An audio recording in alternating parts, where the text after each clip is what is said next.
সাগরে শামুকের বিভিন্ন প্রজাতি আছে যার পেটে মুক্তা থাকে, কিন্তু তা থেকে কিভাবে মুক্তা উৎপন্ন হয় তা জানা নেই অনেকের। শামুক নিজেকে রক্ষা করার জন্য একটি খুব শক্তিশালী খোসার মধ্যে বাস করে এবং সেই খোলসটিকে ঝিনুক বলা হয়।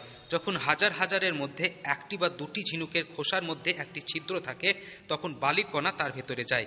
এমন অবস্থায় ঝিনুকের ভেতরে বালির কণাগুলোকে এক বিশেষ ধরনের পদার্থ লেপ দিতে শুরু করে।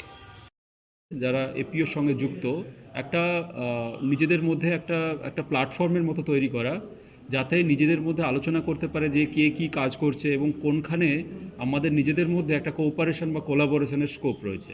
আমরা মূলত সেই উদ্দেশ্য নিয়েই আজকের এপিও কনক্লেভটা করছি এবং আগামী দিনে যাতে আমরা নিজেদের মধ্যে একটা দিশা পেতে পারি, সেই উদ্দেশ্যে এটা করা হচ্ছে এই মিটিংটা আজকে।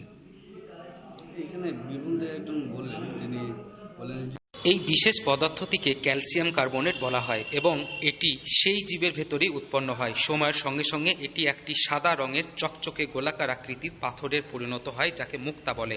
ঝিনুকের অভ্যন্তরে থাকা বালির কণা যখন শামুকের মধ্যে বিক্রিয়া করে, তখন তা থেকে এক ধরনের তরল চর্বিযুক্ত পদার্থের বের হয়। মুক্তা গঠন একটি প্রাকৃতিক প্রক্রিয়া। যখন এই প্রক্রিয়াটি কৃত্রিমভাবে করা যায়, তখন তাকে মুক্তা চাষ বা পার্ল কালচার বলা হয়। কিন্তু এটা একটা নতুন আমরা ট্রেনিংয়ের মাধ্যমে এটা শুরু করেছি। মুক্ত চাষটা আমাদের পুকুরেও সম্ভব এবং বীরভূমের পুকুর, বিশেষ করে আমাদের ময়ূরেশ্বর এই সাইডে, যেখানে সারা বছরই পুকুরগুলোতে জল থাকে এবং জলটাও বেশ মিষ্টি, কোয়ালিটিটা ভালো।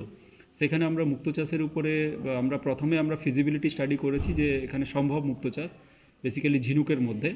তো তারপর আমরা 150 জন মহিলাকে, আমাদের এখানে একটা এফপিসি রয়েছে, আমাদের Nazrul Sukanta farmer club FPC, তার সঙ্গে যুক্ত যারা মহিলা সদস্য, তাদেরকে নিয়ে আমরা ট্রেনিং করেছি। এলইডিপি নাবার একটা প্রজেক্ট রয়েছে এলইডিপি, সেখানে আমরা মানে পুকুরের জলে মাছ চাষের সাথে সাথে কীভাবে মুক্ত চাষ করতে পারি তার উপরে ট্রেনিং হয়েছে। 15 দিনের ট্রেনিং ছিল। তো এখানে এক্সপার্ট দ্বারা কীভাবে বেসিক্যালি আপনার কোন ঝিনুক। তবে মুক্তা কি শুধু সমুদ্রেই পাওয়া যাবে, অন্য কোথাও নয়, এ ধারণা সম্পূর্ণ ভুল। এবার নাবার্ডের উদ্যোগে বীরভূমের চাষিদের নিয়ে এবং পার্শ্ববর্তী 4টি জেলার কৃষি আধিকারিকদের নিয়ে একটি প্রশিক্ষণ শিবিরের আয়োজন করা হয় বীরভূমের মল্লারপুরের নাইসুবা প্রডিউসার কোম্পানিতে। সেখানে চাষিদের ড্রাগন ফল চাষের পাশাপাশি মাছ চাষ এবং মাছ চাষের পুকুরে কিভাবে মুক্তা চাষ করা যায় তার প্রশিক্ষণ দেওয়া হয়। মাছ চাষের পুকুরে একই সঙ্গে মুক্তা চাষ করলে অনেকটাই লাভবান হবেন চাষিরা বলে মনে করছেন সবাই। করতে পারি তার উপরে ট্রেনিং হয়েছে। 15 দিনের ট্রেনিং ছিল। তো এখানে এক্সপার্ট দ্বারা কীভাবে বেসিক্যালি আপনার কোন ঝিনুকটা কালেক্ট করতে হবে, ঝিনুকটাকে কীভাবে অপারেট করতে হবে, নিউক্লিয়াস কীভাবে বসাতে হবে, সেগুলো শেখানো হয়েছে এবং অলরেডি করার পরে প্রায় 120 থেকে 130 জন মহিলা অলরেডি নিজেদের বাড়িতে এটা করছেন।